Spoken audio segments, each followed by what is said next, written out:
The Pokémon video games are a massive part of Pokémon. With so many games to choose from, it makes you wonder, is there one game that stands above the rest? Which one is the best Pokémon game? Maybe it's one of the main series games, a spin-off game, or even a mobile game, or something else entirely. But let's step back a bit. What does a Pokémon game have to do to be the best? Is it the Pokémon game with the most copies sold? The Pokémon game with the highest rating? What even is a Pokémon game? Does it have to be a game officially made by Pokémon? Or is it just any game with Pokémon in it? What even is a game? Okay, I won't get that deep. But ultimately, whatever is the best is really up to you, a fan of Pokémon. You decide what is or isn't a Pokémon game. You decide what one is your favorite. You decide what is good or bad. Wait a minute. If the fans know what they want, then why don't the fans just make the game in the first place? Welcome to the world of Pokémon fan games. So, what exactly is a fan game? Well, let's take Mario for example.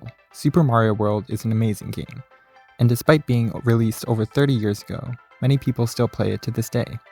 Well, at least some form of it. This is SGDQ, a huge charity marathon speedrunning event, and just this past month, there were 3 different Super Mario World games that were run. You see, the Mario community has become so dedicated that there have been entire game engines based on Super Mario World so that anyone can make their own levels and share them around. It's like Mario Maker, but without any limitations.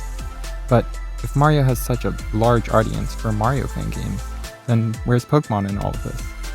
Surely there's not a reason why these games aren't as popular as they could be, right? In August 2016, Pokémon Uranium was finished and released, quickly growing in popularity, attaining 1.5 million downloads in just a week. But things took a turn quickly. Secondary uploads of the game were getting taken down by Nintendo, and the devs quickly realized what had to be done. Pokémon Uranium ceased all development and downloads of the game were removed. Despite this, Pokémon Uranium picked right back up by fans of the game, and continued to grow the popularity of it, updating it even to this day, making it downloadable to anyone with no problems. However, such a large takedown seemed to have created a bad look for Pokémon fan games, even though there was never anything wrong with them to begin with. Then, in March 2024, Relic Castle, a prominent Pokémon fan game sharing site, was mysteriously taken down.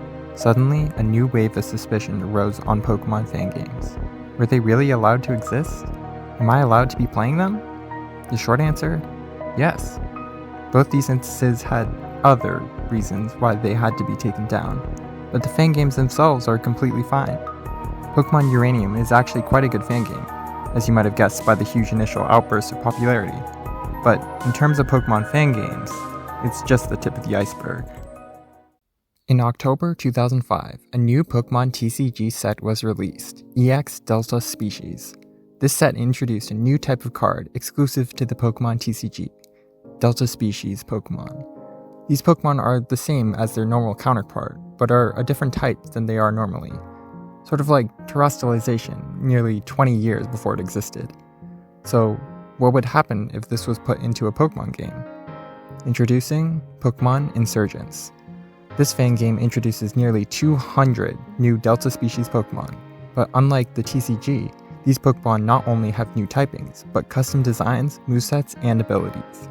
It's quite literally nearly 200 regional variants, and this game existed before Sun and Moon. Pokémon Insurgence introduces a new, more interesting story, twists and turns with legendaries and mythicals alike, plus new Mega Evolutions for existing and Delta Species Pokémon. Insurgence is a great introduction to the world of story-based Pokémon fan games, though isn't much more difficult than official titles. But what if there was something more difficult? Much more difficult.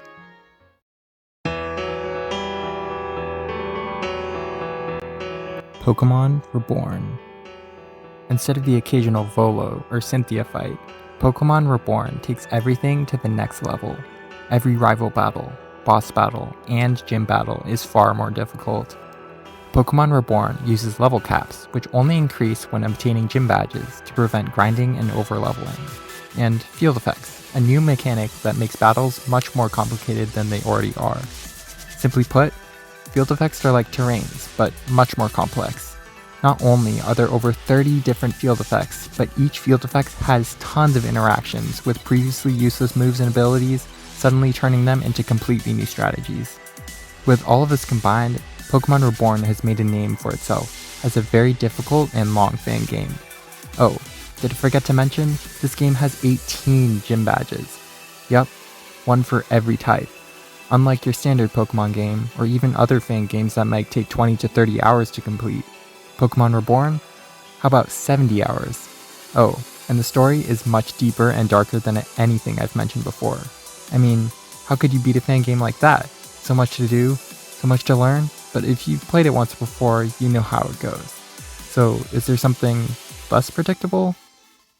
What if you could make your own choices in a Pokémon game? What if you could fail your journey to become the champion? Introducing Pokémon Desolation. In this Pokémon fan game, Pokémon Desolation deviates from the standard linear Pokémon gameplay, where instead you get to interact with each character. Make some characters like you, or some hate you. Team up with certain characters and battle against others. Your choices affect what lies ahead of you, but be careful, make the wrong move and you could fail. But what do I mean by fail? Yup, that's right, you can now game over in a Pokémon game. Pokémon Desolation introduces another deep story, making you feel the choices you make. And although Pokémon Desolation is not finished, there is still so much it already offers. It brings back the field effect system from Pokémon Reborn, a level cap, 12 gyms, and even custom Mega Evolutions. But where does this lead? Is there something more than that? New Pokémon, intricate stories, increased difficulty, player input? All of it combined? Take everything you heard before, mix it together, and you might get something greater than everything before it. Let me tell you about Pokémon Rejuvenation. Field effects, level caps, increased difficulty, 18 gyms, regional forms, important choices unlocking exclusive content, game overs, dozens of characters, hundreds of hours of story, side quests, and so much more that I can't even mention. One playthrough is hardly enough to discover what Pokémon Rejuvenation offers, and I can't imagine what more could come in the future. With so much to do comes chances to try out new Pokémon, see new cutscenes, and unlock exclusive dialogue. Pokémon Rejuvenation has reshaped what a Pokémon fan game is, turning a small fun project into a massive 100+ hour RPG. So, what is the best Pokémon game? I like to think it's Pokémon Rejuvenation, but at the same time, it isn't an official title, so why not determine it yourself? I highly recommend playing all of these fan games. All of them have been worked on for many years, and this is just the surface of so many other fan games out there. Although some of these might take a while, it's something different, but Pokémon related to do before the release of Pokémon Legends ZA. After all, whatever the best Pokémon game is, it's really up to you, so why not let me know what you think of these fan games? Or maybe others that even I haven't encountered yet. And while you're at it, why not subscribe, I guess. That's all. Bye.